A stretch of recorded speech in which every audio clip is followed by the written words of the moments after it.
Welcome everyone. We will be talking about emotional intelligence in today's presentation. So let us proceed. Now, I'm initiating this presentation with one of the cover page from Time, which says, "What is your EQ?" One of the reputed magazines, should I say, periodicals that has been issued around the globe, which has immense respectability quotient as such.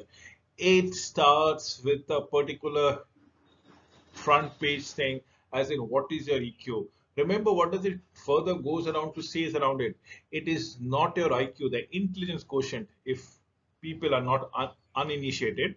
It is not even your numbers, but emotional intelligence may be the best predictor of success in life, redefining what it means to be smart. And this is what I have incorporated it. Time magazine says around it that EQ is the most important parameters which is the determinants for your success in due process of time.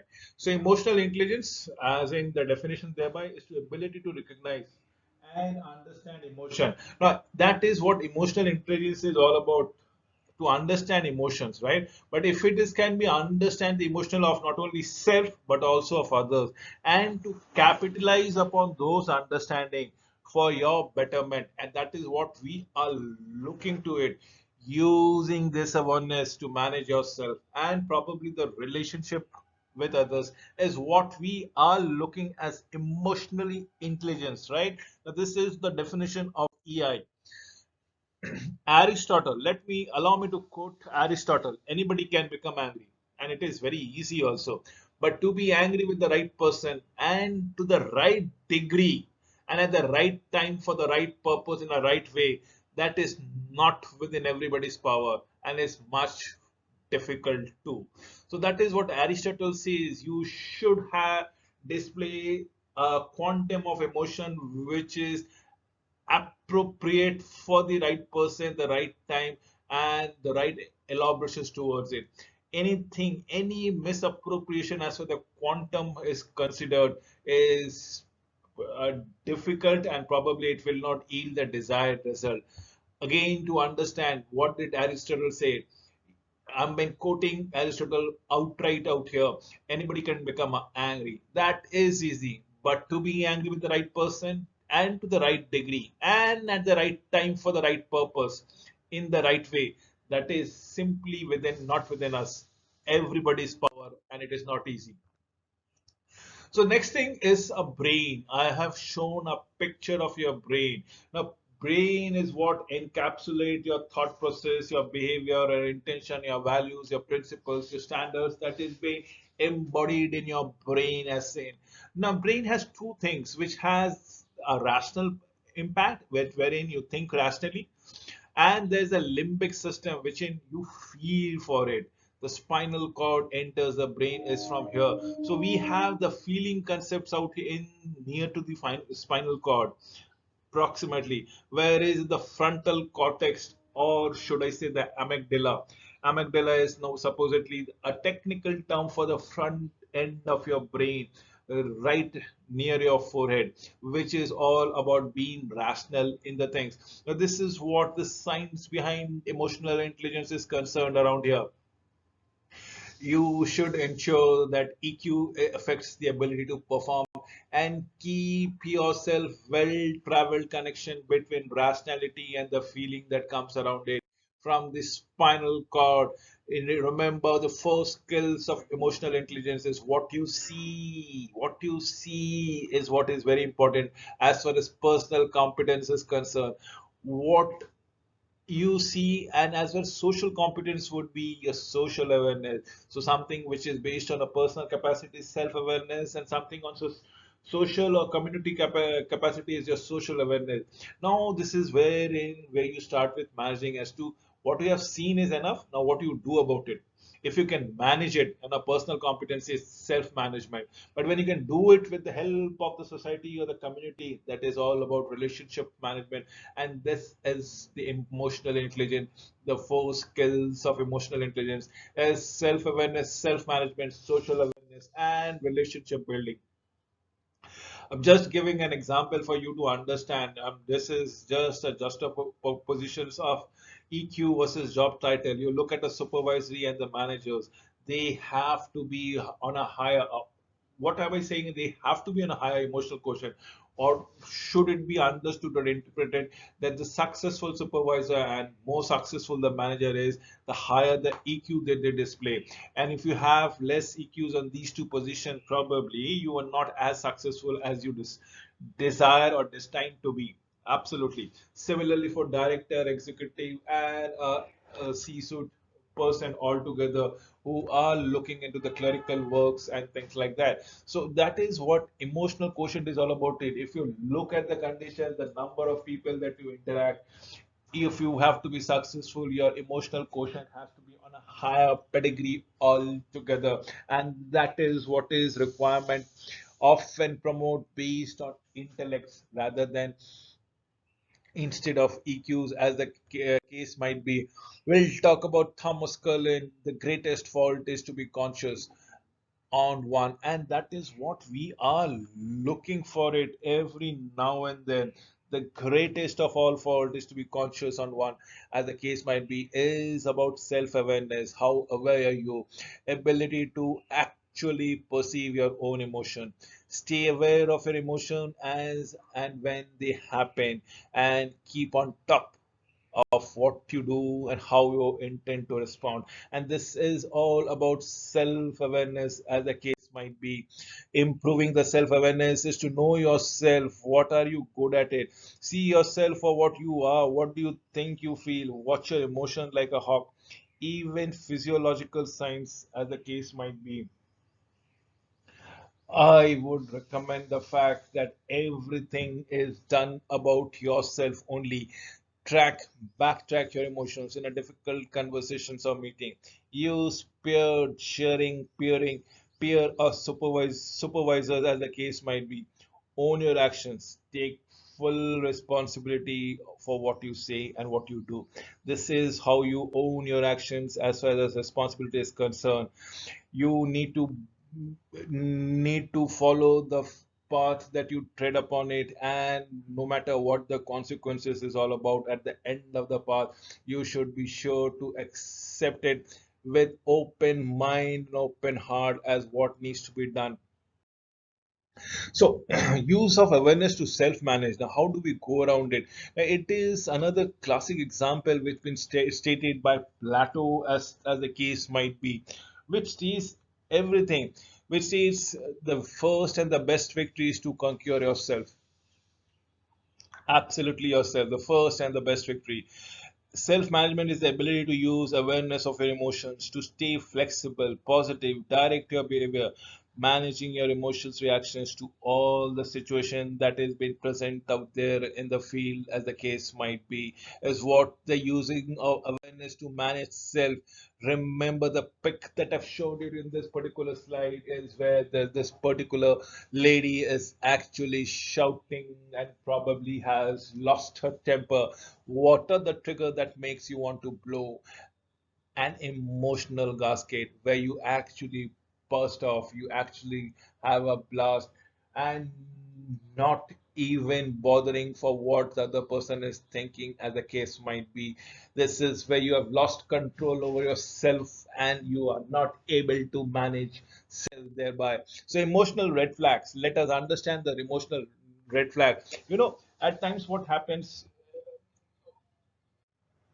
So emotional red flags are all about angry tirades, door slamming. People actually on the way out, they slam the door to express that they are not very happy with the situation. There's a letters of bomb uh, in terms of emails. There are flurry of email bombs has been sent out to use of sarcasm, inappropriate humor, withdrawal and isolation, holding grudges, and probably getting people often become aggressive in their behavior. People often become passive aggressive as if there are no repercussions, there are nothing that needs to be installed or probably let out, as the case might be. So, become socially aware is social management, or social awareness is all about it. Look what Gautam Buddha said: resolving to be tender with young, compassionate with the aged.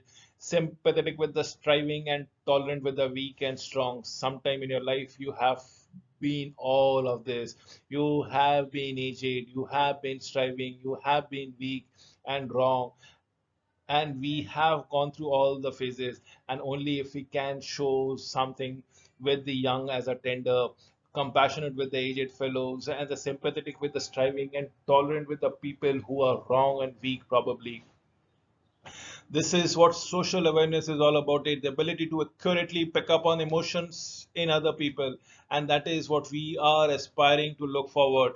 We are looking to understand what it is really going on, understand the factual things as how people are operating, thinking, feeling, and even if you don't feel the same way as the case might be. So social awareness requires empathy. Yes, you look at what you go around it, you see there is a person who has gone through a pain which has been there. He can actually feel the pain until and unless the same experience has been gone through by the person or when going through at the time. Empathy is the ability to see the world from others' point of view, to identify and to understand another situation's feeling and motive as the case might be. This is what we are looking for. Social awareness, improving social awareness is spending extra time observing, asking, listening.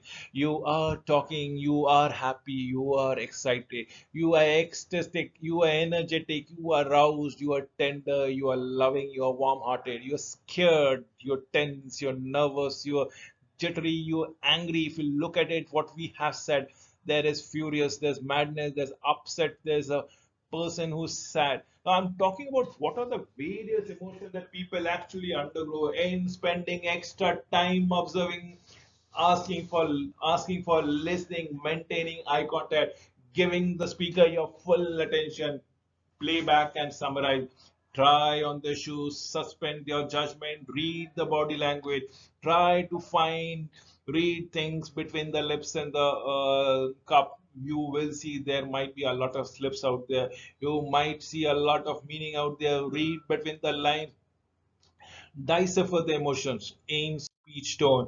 Use awareness to manage relationship. Relationship management is ability to use awareness of your emotions and emotions of others to manage interactions successfully.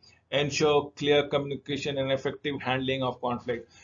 People aren't either wicked or noble. They are like chefs. Salads with good things and bad things chopped up, mixed up together with a vinaigrette, and a confusion and conflict that been said by Lemony against the character that been shown around it. Yes, we are all of amalgamations of different emotions, different feelings, different thought, different values, which been chopped like a mixed salad come across it. And if we can only enjoy this relationship, this business of understanding the awareness of what people are all actually been comprised of, and thereon we can have a wonderful relationship. So improving relationship management is seek to build high quality, probably a trustworthy relationship. Try to discover what role emotions are playing in your interaction with others. If you sense tensions or other emotions reaction in a person's body language or speech, ask questions to seek to understand. Be quick to settle differences of opinion and misunderstanding thereof. You need to understand the differences thereby. So, what does emotional intelligence have to do with ECP, emotionally competitive person, as you say around it? Remember what we are looking forward to it. We see the personal competence and social competence, the emotionally social competence person. Remember what I see or what I feel actually is self-awareness, ability to accurately perceive your own emotion, stay aware with the emotions of the others, keep on top what you tend to go around it. But in terms of what you do and what is your personal competence, is ability to use awareness of your own emotions to stay flexible and positive directly towards your behavior, managing your emotional reactions to all situation and people as the case might be. There is something called emotional intelligence as what I see in social competence, ability to accurately pick up on the emotions in other people, understand what is really going on, understand what other people are thinking and feeling, even if you don't feel the same thing as the case might be. This is what we are looking forward to it. On the other hand of social competence as what you do and what other happens with it is relationship management, ability to use awareness of your emotions and emotions of others to manage interactions successfully, ensure clear communications and effective handling of conflict as the case might be. Remember, emotionally intelligent person have to become an emotionally competent person. Individual and organization performance is what we are looking into. An individual performance will be augmented with a good emotional intelligence, but an organizational performance with an emotional intelligence would be always be about engagement. Remember, engagement actually helps you in the longest of run for being much more productive organization as the case might be. What do we require now? We require the emotional competent person in the form of having organizational engagement. Now, this is what we are looking into to mitigate the trust. People to should be feeling safe, assured about what they are going to go across with it, and extend their belief altogether with the same amount of trust and faith that the system is going to take care of them. People should feel motivated, energized, and committed to do more than what is required, more than what is prescribed, as in change. The employees and institutions are adaptable and innovative.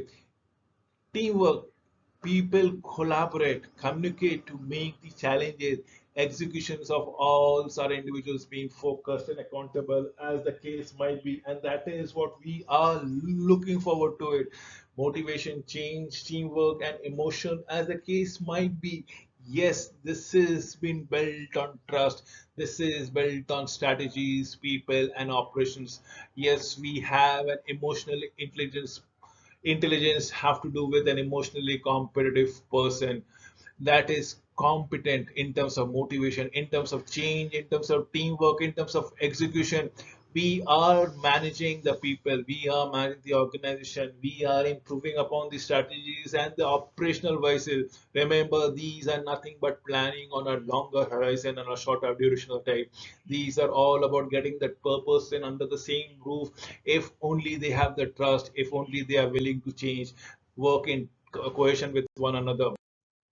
So yes, as an EI person, you need to go with the stakeholders engagement. What are the stakeholders? The executive, the contractor, the regulator, the management, the direct reportees, the competent individual is the customers that we are looking into it. Everyone has to be in loop. Everybody should get to know what exactly the person is going through. And yes, this will ensure that everyone is engaged. Emotional intelligence is the criteria to go for it. Before I wind up this particular presentation, my thoughts to you, it is all about your emotional abilities aren't in hand if you don't have self-awareness. If you're not able to manage your distressing emotion, you can't have empathy and have an effective relationship.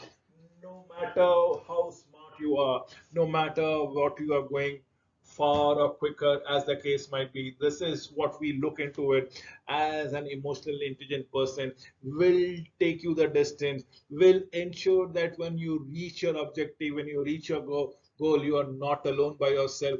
There are people surrounding you. Your emotion abilities aren't in hand. It is your self-awareness. It is how you manage your distressing emotions. It is the way you carry yourself that will mark the success. With these parting words, I put an end to this presentation. Thank you very much for watching this video.